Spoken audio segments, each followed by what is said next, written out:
सलोनी ने आज कई दिनों बाद फेसबुक खोला था। एग्ज़ाम के कारण उसने अपने स्मार्टफोन से दूरी बना ली थी। फेसबुक ओपन हुआ तो उसने देखा कि 35-40 फ्रेंड रिक्वेस्ट पेंडिंग थी।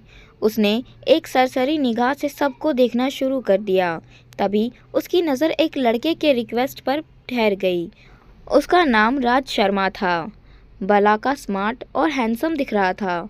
अपनी डीपी में सलोनी ने जिज्ञासावश उसके बारे में पता करने के लिए उसकी प्रोफाइल खोलकर देखी तो वहाँ पर उसने एक से बढ़कर एक रोमांटिक शेरो शायरी और कविताएं पोस्ट की हुई थी।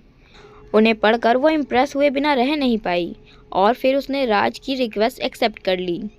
अभी उसे राज की रिक्वेस्ट एक्सेप्ट किए हुए कुछ ही देर हुए थे कि उसके मैसेंजर का नोटिफिकेशन के साथ बज उठा। उसने चेक करा तो वो राज का मैसेज था। उसने उसे खोलकर देखा तो उसमें राज ने लिखा था, थैंक यू वेरी मच। वो समझ तो गई कि वो क्यों थैंक कर रहा है, फिर भी उसने मज़े लेने के लिए उसने रिप्लाई करा, थैंक यू किस लिए। उधर से रिप्लाई का जवाब आया, मेरी रिक्वेस्ट एक्सेप्ट करने के लिए। सलोनी ने कोई जवाब नहीं दिया, बस एक स्माइली वाला स्टिकर पोस्ट कर दिया और फिर मैसेंजर बंद कर दिया। वो नहीं चाहती थी कि एक ही दिन में किसी अनजान से ज़्यादा खुल जाए और फिर वो घर के कामों में व्यस्त हो गई। अगले दिन उसने अपना फेसबुक खोला तो उसे राज के मैसेज नज़र आए।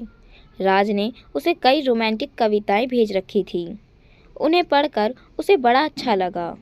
उसने जवाब में फिर से स्माइली वाला स्टिकर सेंड कर दिया। थोड़ी देर में ही राज का रिप्लाई आ गया। वो उससे उसकी हॉबीज़ के बारे में पूछ रहा था। उसने राज को अपना संक्षिप्त परिचय दे दिया।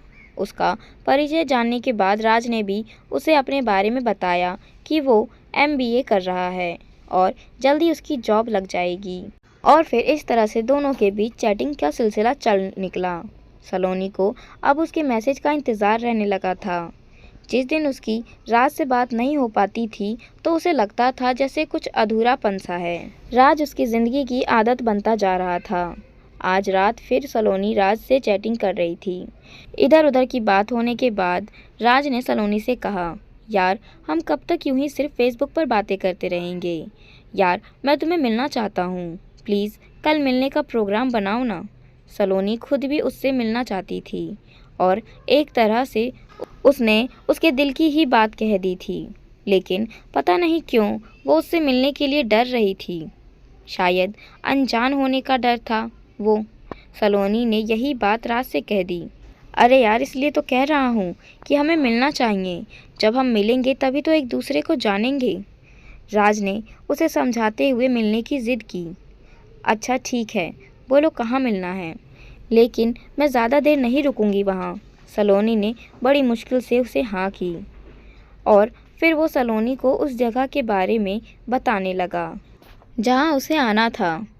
अगले दिन शाम को 6 बजे शहर के कोने में एक सुनसान जगह पर एक पार्क, जहाँ पर सिर्फ प्रेमी जोड़े ही जाना पसंद करते थे।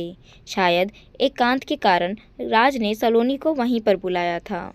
थोड़ी देर बाद ही सलोनी वहां पहुंच गई। राज उसे पार्क के बाहर गेट के पास अपनी कार से पीठ लगा के खड़ा हुआ नजर आ गया। पहली बार उसने सामने से देखकर वो उसे बस देखती ही रह गई। वो अपनी फ़ोटोज़ से ज़्यादा स्मार्ट और हैंडसम था। सलोनी को अपनी तरफ देखता हुआ देखकर उसने उसे अपने पास आने का इशारा करा।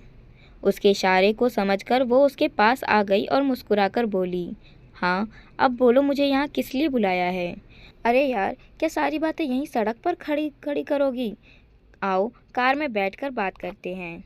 और फिर राज ने उसे कार में बैठने का इशारा करके कार का पिछला गेट खोल दिया। उसकी बात सुनकर सलोनी मुस्कुराते हुए कार में बैठने के लिए बढ़ी। जैसे ही उसने कार में बैठने के लिए अपना पैर अंदर रखा तो उसे वहाँ पर पहले से ही एक आदमी बैठा हुआ नजर आया। शक्ल से वो आदमी कहीं से भी शरीफ नज़र नहीं आ रहा था। सलोनी के बढ़ते कदम ठिठक गए। वो पलटकर राज से पूछने ही जा रही थी कि ये कौन है कि तभी उस आदमी ने उसका हाथ पकड़कर अंदर खींच लिया और बाहर से राज ने उसे अंदर धक्का दे दिया।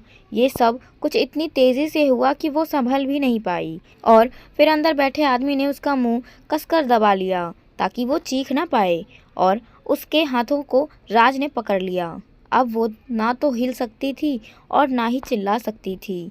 और तभी कार से दूर खड़ा एक आदमी कार में आके ड्राइविंग सीट पर बैठ गया और कार स्टार्ट करके तेजी से आगे बढ़ा दिया।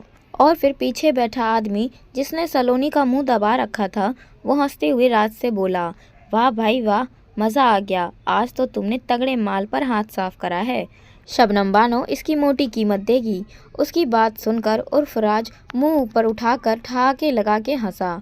उसे देखकर ऐसा लग रहा था जैसे कोई भेड़िया अपने पंजे में शिकार को दबोच के हंस रहा हो। और वो कार तेजी से शहर के बदनाम इलाके जिस्म की मंडी की तरफ दौड़ जा रही थी।